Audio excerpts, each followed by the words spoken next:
Lots of people think that founding of the American government is kind of crass, that it understands that people are selfish and it sets them off against each other so that they can't hurt each other. And there's some color of truth to that. It means that if people are going to be self-governing and run the government and hold the sovereignty, they need to be good people. Well, how does the Constitution help produce such people? It's an interesting thing.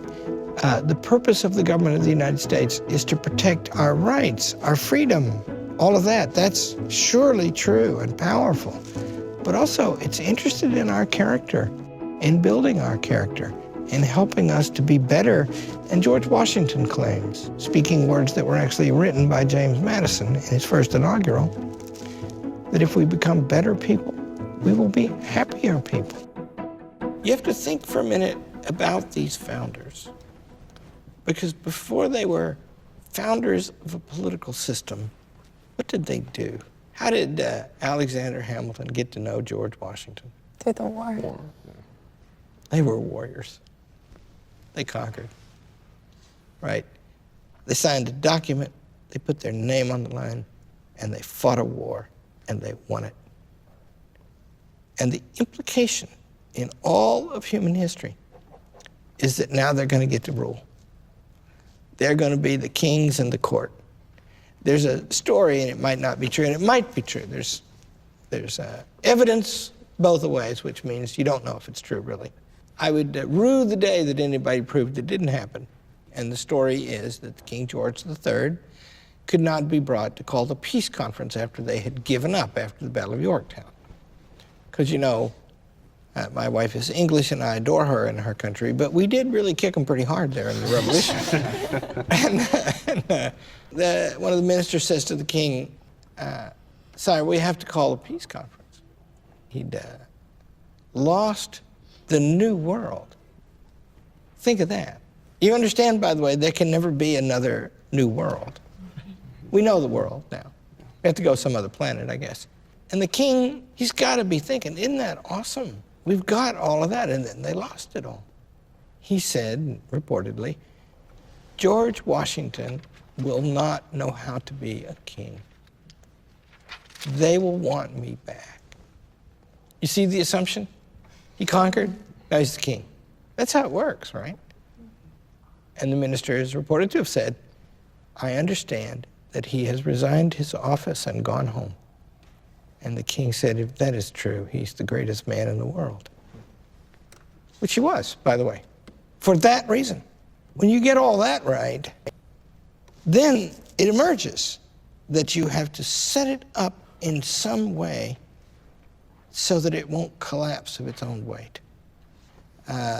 Who is the chairman of the Constitutional Convention? Washington. Yeah. And they needed him. They really needed him. He was the name to conjure with. If they announced that there was going to be a constitutional convention, that the Confederation Congress appointed or called the convention, if they announced that he was going to be the chairman of it, then that's extremely reassuring, right? And he almost didn't come. And the reason is he was a member of the Society of Cincinnatus. Do you know what that is? Cincinnatus was a Roman thing. Tim, you're about to tell us. Well, Cincinnatus, kind of similar to George Washington, was called up he was just a farmer, and he was called up as a general, and he went and served and helped them win many battles and conquer their enemies. And then when the war was over, he just returned to his farm quietly. And this organization was formed by veterans of the Revolutionary War. And George Washington was the head of it. But then it got attacked in the press as being some kind of an aristocratic thing. And George Washington was very sensitive about things like that. And so he declined to attend a big meeting of the Society of the Cincinnati. And he said that he was indisposed. He didn't want to embarrass them, but he didn't want rumors that he was joining an aristocratic society. Then the Constitutional Convention comes up, and he's going to attend that, and he thinks that'll make the Society of the Cincinnati look bad. I won't go to that either. And James Madison got on his horse and rode several hours to Mount Vernon and talked him into it, because James Madison knew how things worked. You're going to have to come, you know, and he did come. And that's why they were able to build a strong executive. So now, what does James Madison say is the most important thing about the Constitution and the chief way it will protect our liberties? He says it makes ambition counteract ambition in order as a safeguard. That is true, and that's very good. How does it do that? That's what I'm asking. I think he says he puts reason instead of passion. That's true, and very important. And how does it do that? What feature of the Constitution best achieves these things? Is this one of the obvious answers, like separation of powers? Yeah, which he says is the structure of the Constitution. In other words, there's no one provision, it's the whole thing. The structure is where, because it will channel the way we do politics to make that way the results healthier. The whole structure, right? And the structure is separation of powers. That's how it's laid out.